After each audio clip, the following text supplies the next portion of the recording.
It's not a drive-up type, but rather a walk-up type COVID testing.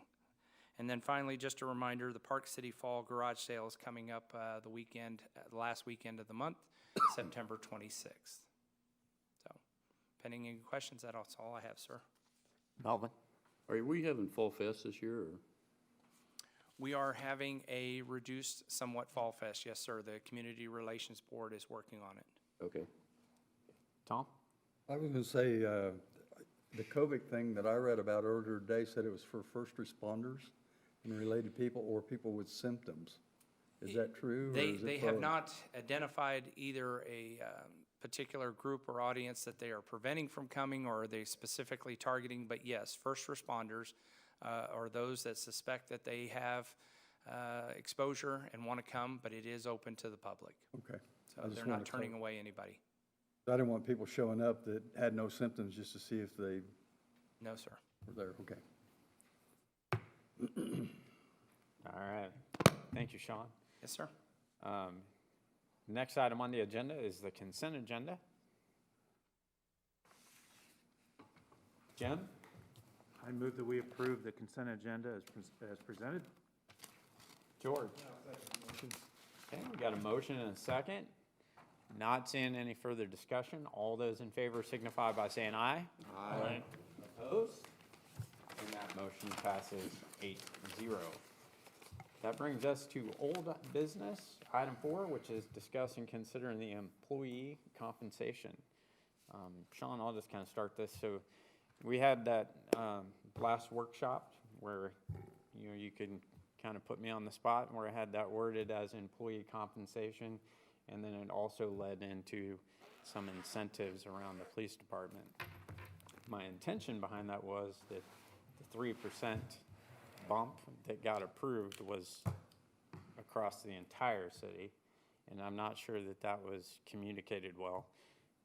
John is the one that made the motion, so I called him, asked him what his intent was. We weren't synced up on that, so I thought it'd be a good idea to bring this back to the council to get clarification on the motion and what the council wants to do. Sean, you want to go ahead and coattail off of that? Yes, sir. I was going to follow exactly what you had said. If I could go back and refresh our memories. After discussing newly proposed starting salaries and incentives for new uncertified police officers, then we started discussing incentives for all other police officers. I talked about and proposed adjusting the pay range up for all pay ranges, 6.75% within the police department, and implementing, again, the council approved 3% pay raise effective September 1st. I did give a figure of $33,788, and that was for all the incentives that we had discussed, and specifically mentioned all employees. But again, it may not have been clear or understood at the time that I was talking about all employees, public works, admin, everyone included at the time. So it's just for clarification purposes. The $33,788 is the cost for the 3% pay raise for all employees between September 1st and the end of the year. If council wanted to go with police officers only, the cost is $12,199. And again, the recommendation from staff, myself, is to treat all the employees at that time. So, John, you made the motion, Ben seconded it, so come back to you on that. So I guess I just want to kind of circle back a little bit on our time prior when we were doing budgeting and stuff, and it came back to where this kind of initially popped its head was when we were talking about the $1 million that was in the law enforcement fund or whatever it was that was kind of causing a problem in the budget. So this 12,000, I guess, does this still fall in line with what we needed to do with that, or maybe that's a question for D, but am I confused on that?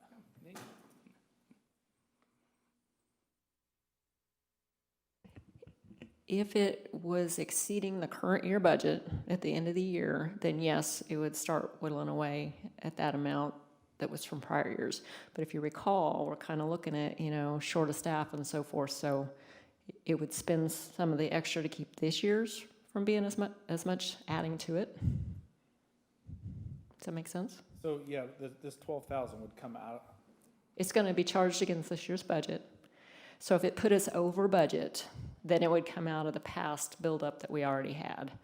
If not, then it's gonna be that much less that we will build up for the current year to add on to the past. And we would fall in line with that second option. Highly, Because we've highly been- likely, yes. Yes, because we've been short-staffed. Okay. All right, I'll just defer to the rest of the discussion then. Tom? I've just got a question. We went and gave some additional out-of-sequence raises this year. Would this include them too? It's up to you. Well, I'm just asking. We gave some compensation that I think was well out All right, there. I'm, So, I mean, I'm just kind gonna of clear open on this that. up real quick. The council has already approved the budget for the 3% for next year. Right, Everybody. right. What the request was that we proposed was to make that 3% effective September 1 this year Okay. for the last 4 months of the year.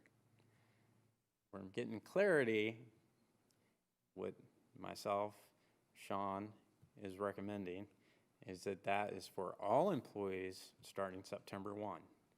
The motion that was made from John's perspective was we were doing the police department from September to the end of the year. And that's what Ben seconded. I'm coming back for clarification on that motion. I'm asking that we include all employees September 1 through the end of the year. You help me, because I thought we were doing a 3% additional this year and then doing next year too, so. No, this was And- starting that 3% September 1. So I guess I would ask you this, I feel like that was a prior meeting and we're now bringing it back up. You need a new motion? Cause I We feel need like, clarification on that because the way I presented it and put it in there is for all employees, but when I called and asked you specifically about that, you looked at it as police department only. I did. We need to know because payroll. So that's why we're here, is to bring that up to make sure that we do what the council is expecting. And because you and I were not on the same page, then I felt like the entire council needed to come back and hear this again so that we can make a decision and everybody is clear on what the motion was. Yeah, and I appreciate that, cause I mean, last thing we want is, everyone said we thought something different. As my understanding at the time that it was just the police department, I'm good with other, it wasn't clear to me that that was the case. But I guess, I mean, I'd like to hear from the rest of the council. Well, I have one more. We can handle this by an amendment to that, correct? All we just need to do is, if the two people that made the motion would make a new motion and just make it clear that it's all staff and then let the council vote on it. Okay. It makes it pretty easy. Or you want to stay with what the existing motion was and we can just re-vote on that. I also have another question, and what we're doing is we're pulling next year's raise forward. Yes. Okay.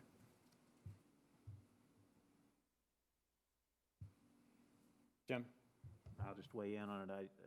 It seems appropriate to me to treat everybody fairly and do the raises across the board on September 1, so. And we have a mechanism for paying for it, and that makes sense, so anyway, that's my position on it. Brandy? Sean and I had talked prior to the meeting, so I understood that it was for across the board, all employees, starting September 1st. And, but when we talked again, I realized that it did sound like it was probably just for the police department, but I'm in favor for all employees September 1st as well. George? Yeah, I'm in favor, in treating everyone the same across the board, so I'd be in favor of the 3% effective September 1st. Tom? I support it. Yeah. Ben? Yeah, I'm fine with that there. You know, I'm trying to look through at some of our previous notes, and we really didn't receive anything on that as far as in the form of having a packet available concerning employee compensation, so it's even hard to go back and look at what was specifically brought up, because there's nothing presented to us. I would definitely appreciate those when we have special meetings to have some sort of packet to base it off of, just other than a note saying we're gonna have a special meeting. That could have helped clarify some of this because I was definitely under the impression that this was only regarding police there. But I am in favor of it, so. Would you happen to have a readback of that motion from that time?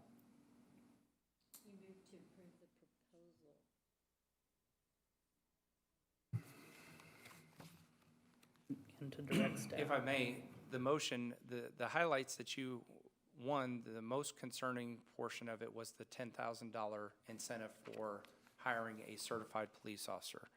So we wanted to clarify, when would that be paid out?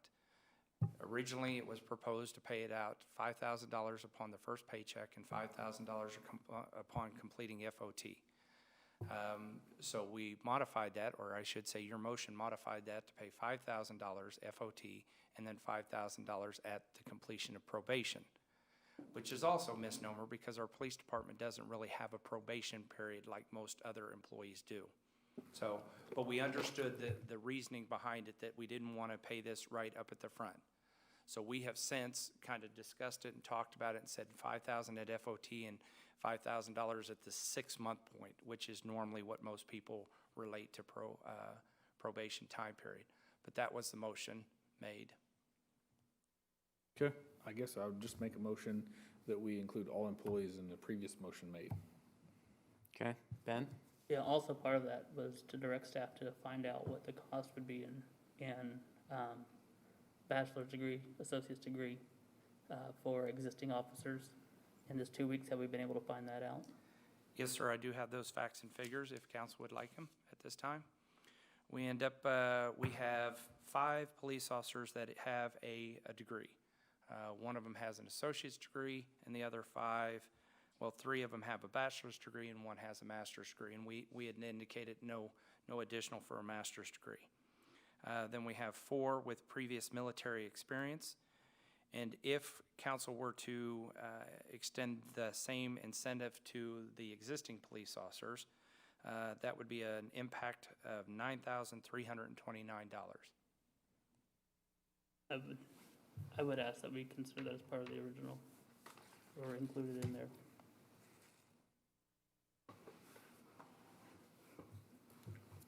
Are you meaning my motion? Yes, sir. No.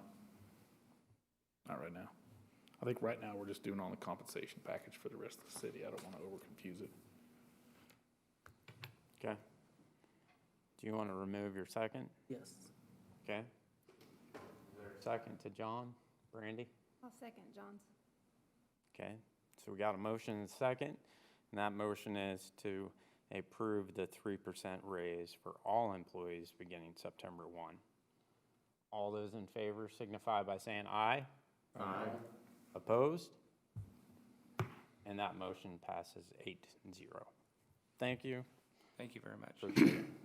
That brings us to new business, item 5, which is discuss and consider a waiver of letter of credit for Winkley and Matz. And Kurt Miller's here for that this evening.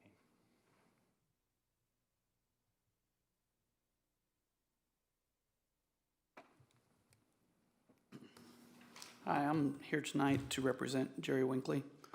He's doing the development on hydraulic just north of 45th Street. He's putting in storage units along there. And he has a valid petition that's been submitted, well, 2 valid petitions, one for water and one for sewer to cover that property and the property to the north, which is, right now it's got a building on it and a house on the back of it. It's pretty well developed already. Jerry's got his letters of credit together for these projects, and he submitted those. And the property to the north doesn't apparently have a relationship with the bank where they can easily get a letter of credit. They've been trying to get one, but haven't been able to. So we're asking to have their letter of credit waived. Jerry's would still stay, the Winkley part, the undeveloped part. But the part that's developed, we're asking to have the requirement of their letter of credit be waived because, you know, the purpose of the letter of credit's to protect the city in case the developer has troubles and it goes to a tax sale or something like that. But if it goes to a tax sale, there's already a pretty well-developed property where it would generate enough money to pay off the letter of credit or to pay off the taxes that would be owed on it. Okay. And I'd be glad to answer any questions.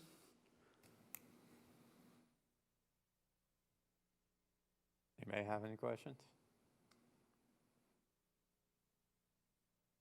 I've got questions. I'm just trying to think how to word them. Have we ever waived a letter of credit requirement before?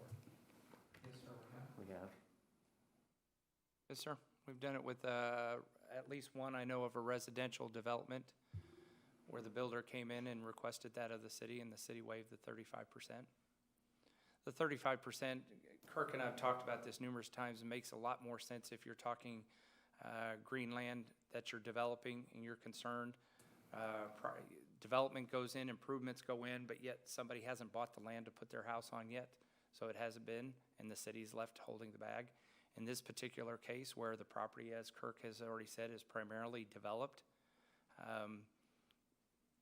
that's why it made sense to go ahead and request this. Okay. In the past, the city has called in some letters of credit too. Well, that's what's on my mind. I'm like, we've leaned on them before, and they've been extremely helpful. Right. Tom? Well, I've got a question, and I don't know if I saw it in your office or where we saw it. Maybe we get given a copy of it, but that plot there, and you're talking about what the letter of credit would cover is just a fire line, isn't it? That There's Jerry's also putting in- sanitary that'll be serving it. Is there? Yeah. Okay. I was thinking there was a fire line involved, and Winkley had to put that in anyway, so. Right. Okay. And it'll be shared between both properties. And letters of credit, you require the letter of credit, and it's 35% of the project cost. Then once 35% of the project's been developed, you release the letter of credit. Well, he's probably already got more than 35% of the property developed, which is another reason to waive it at this point. Okay. Melvin?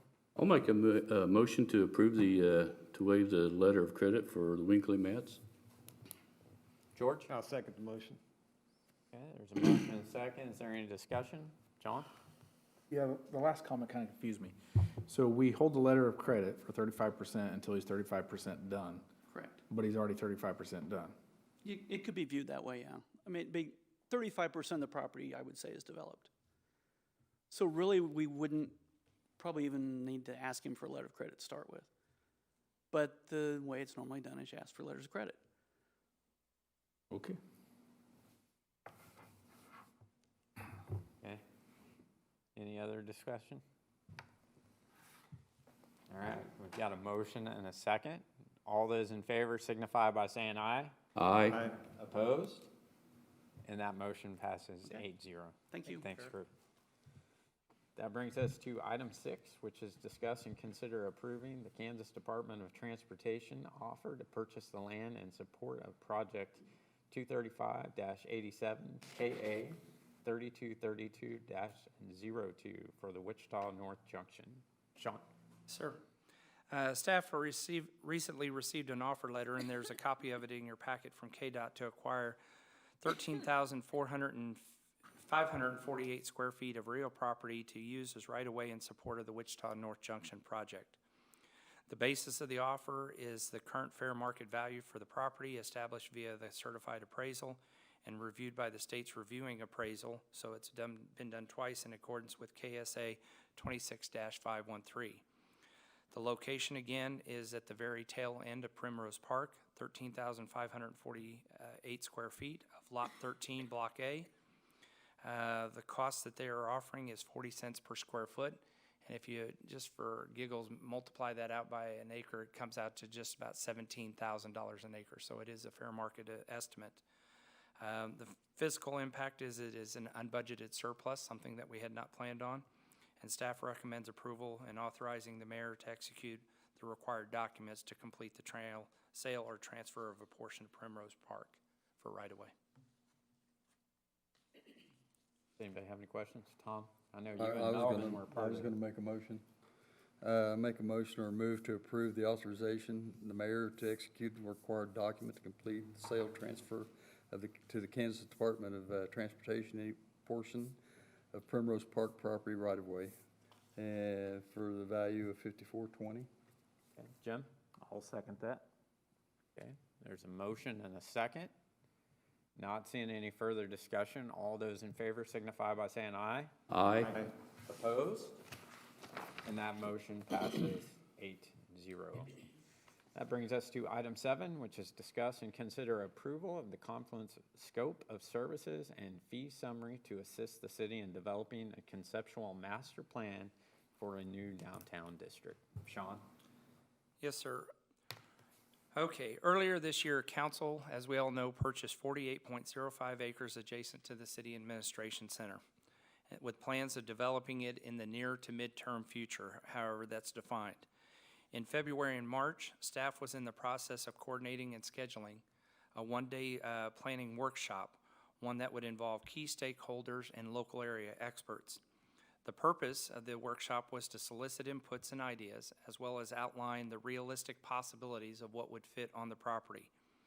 Ultimately, the plan was to develop and produce a conceptual concept or a brief report, something that could then be used to support and solicit a request for proposal from various developers. Unfortunately, COVID-19 necessitated that those plans be put on hold. Now that it is part of our normal everyday life and we're aware of ways to adequately mitigate those concerns and implement safeguards, staff is recommending that we proceed with plans to conduct that workshop. We've reached out to a couple different places. Confluence is a Kansas City-based architectural planning and urban design firm that specializes in both facilitation as well as collaboration across the various disciplines. In your packet is an attached scope of services that outlines a one-day workshop or series of meetings, whereas council members, key community stakeholders, and local area experts, that be it real estate brokers, developers, engineers, and architects, would engage in a series of discussions with the purpose to develop a conceptual master plan for the new downtown district. It would have city and citizen input on the visions, the goals, and the programming. The project would then also include the development of a vision for enhancing the 61st Street corridor to create an attractive entry experience coming into the community as far as new streetscape and identity and branding considerations. The deliverables called out in the contract include a site analysis and a conceptual master plan with color illustrations and a design narrative that could, again, then be used to support the publishing and advertising of a development RFP. It is an unbudgeted cost. Total cost projected is $6,000, and staff recommends funding from the General Funds Parks Department using Primrose Park right-of-way that we just secured to help offset the major portion of the cost.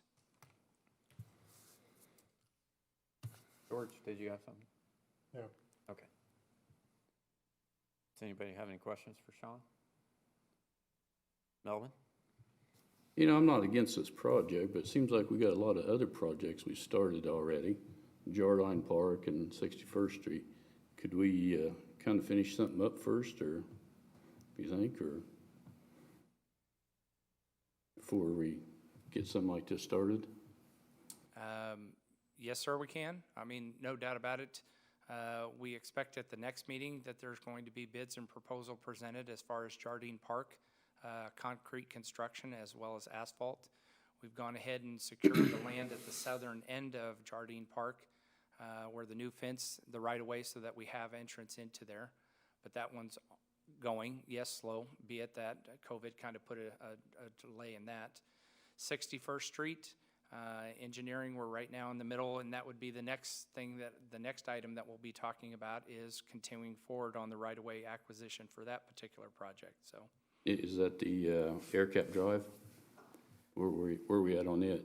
no, AirCap Drive right now, sir, we do not have. We had Okay. put a submission into WAMPO and to KDOT for their cost share program, and both of them have turned that down for this year's submission. Well, I thought we talked and it was cheaper to do it on our own versus asking KDOT to kick in on that. It is. It's a possibility to where council can go ahead and direct, and we can put a petition forward to make those improvements and then do special assessments. And right now, that property is in the process of being purchased, and that's one of the things that we're waiting for, is for the new owner, because that way the property would be the petition would be supported by more than 50% of the property owners. Okay. Have we got enough funds to finish Jardine Park up, or? I know we set aside so much for that. Well, to finish it up, that's a hard term to define as to how we had talked about originally it being a phased approach to where we would work on the master trail that's going through there right now. That would be good for our connectivity plan. There was a total of 10 different items that citizens came out and said, rank prioritize, this would be very good for us to do in the future. Do we have funds to do all 10 things? No, sir, we do not. But we have the funds available to start with the program as far as the 6-foot wide walking trail from the north end to the south end, as well as the asphalt driveway, creating the new parking lot, so to speak. I was just thinking sell Parkland ought to go maybe towards Parkland is kind of my way of thinking, but to finish that up. Sir? Okay, thank you. Yes, sir. Okay. Jim? Correct me if I'm wrong, but I would think having something like this in hand and a discussion going would be awful helpful for the marketing of our city for businesses that maybe move in here and help portray the future of what we have planned. I hear what Melvin's saying about the cost and, but I'm thinking of just having the conceptual plan going and basically we'd get started on this. Would that be correct? That, this would help you with marketing the city? I think both of you bring up excellent points. The reason why I do think that it would be valuable to head down this path is, one, the council purchased the land with an intended purpose to develop it in the future. Now, however we define the future, that's up to the council. But we already had at least 1 or 2 different people that have come and said, well, I'm kind of interested in that. What's your vision? That's not my job, is to create the vision, and the job is for the council and the community to come up with the vision of what we want. Mm-hmm. Having that in place would be beneficial, so that way when somebody does come along and say, I want to do something, does it fit into the plan, and they could maybe help kickstart this.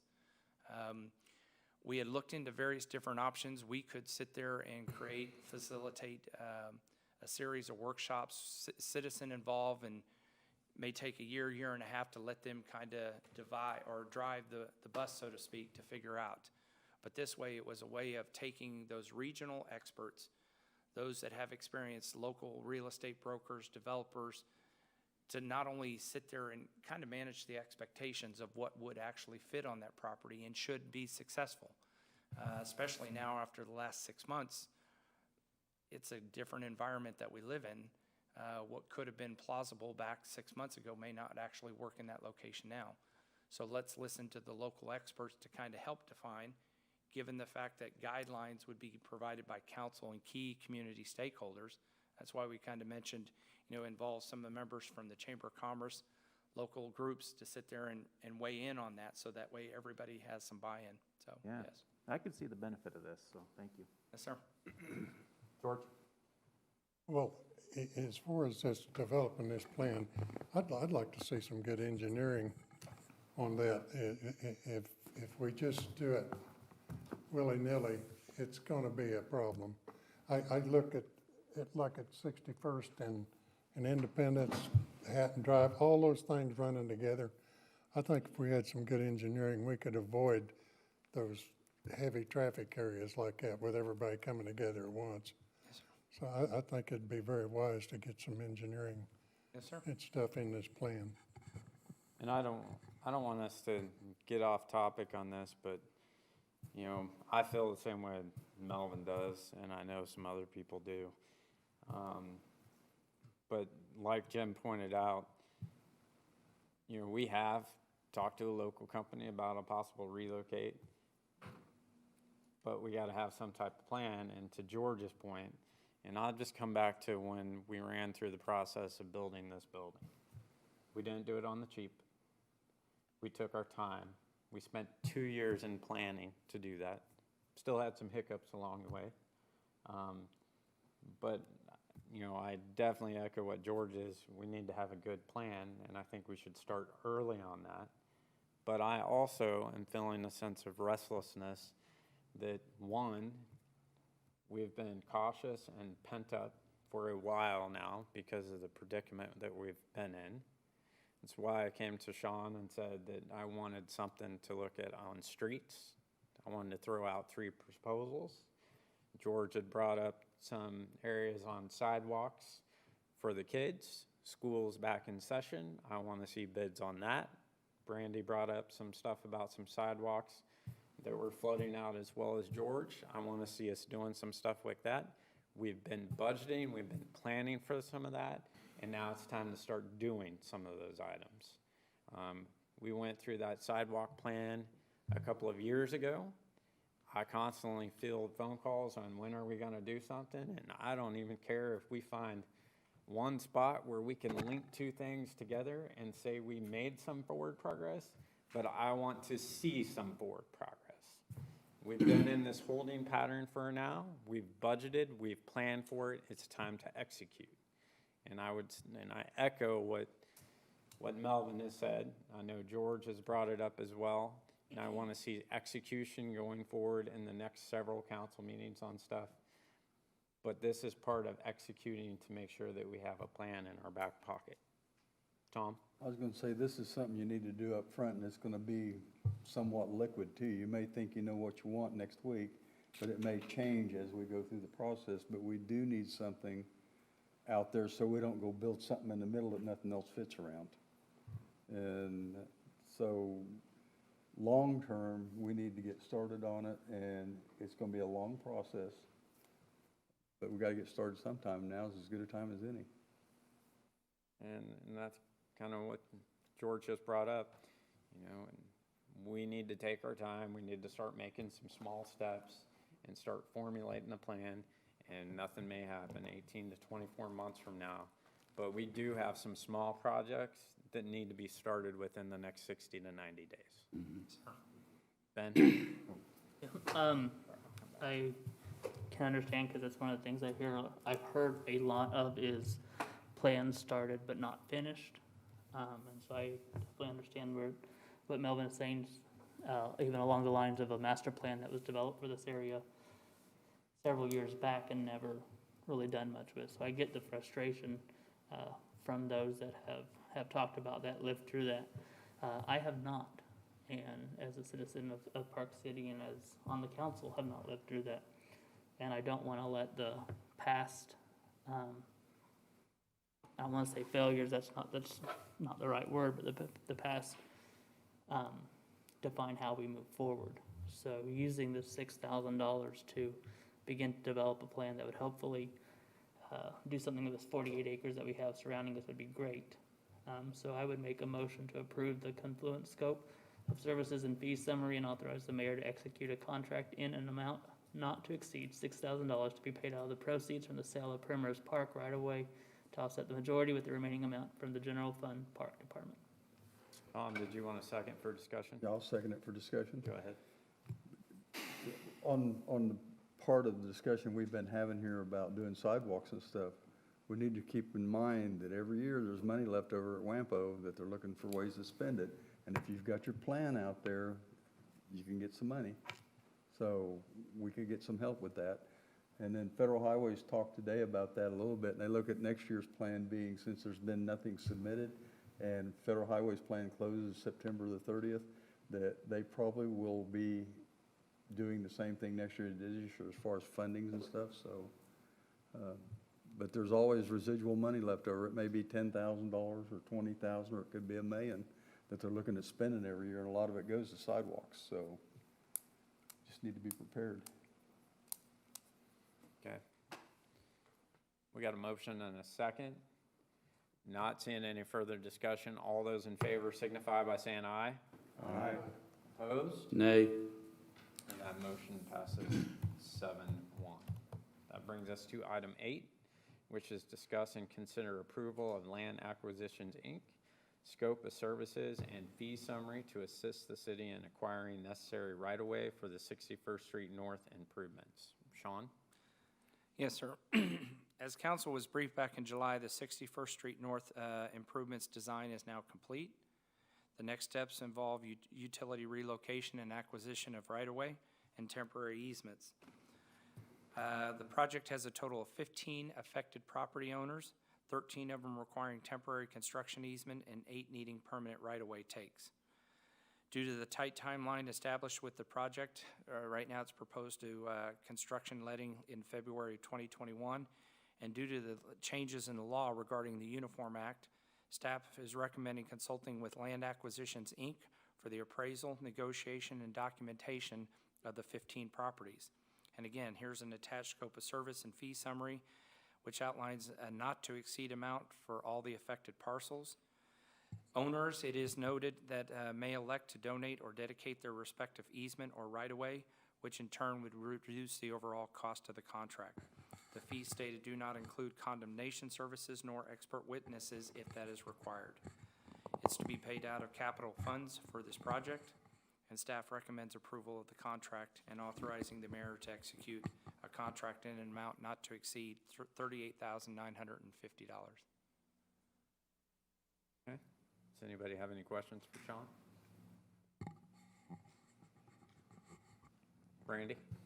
I don't have any questions, so I'll move to approve the LAI scope of service and fee summary and authorize the mayor to execute a contract in the amount not to exceed $39,850 to be paid out of the capital project fund. John, or I'm sorry. Jim? I second that. Okay, we got a motion and a second. Not seeing any further discussion, all those in favor signify by saying aye. Aye. Opposed? And that motion passes 8-0. That brings us to governing body reports, and I'm just gonna start again with kind of what we already talked about.